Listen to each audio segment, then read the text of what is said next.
Hello guys, today our topic is Audacity. Audacity is a well-designed open source audio recording and editing software that is available for Windows, Linux, macOS and other Unix distributions. Well actually, Audacity the most used open source audio editor.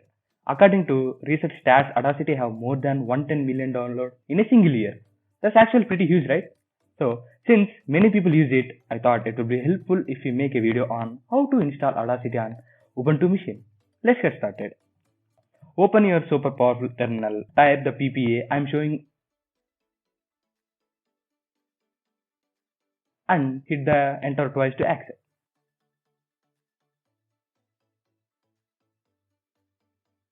Now type sudo apt install Audacity and hit enter twice.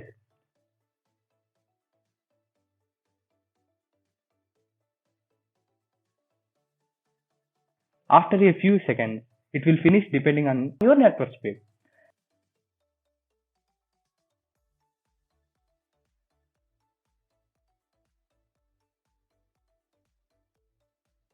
Now enjoy to use Audacity. If you think this video is helpful to you, please like, share and subscribe to Dumb Minds.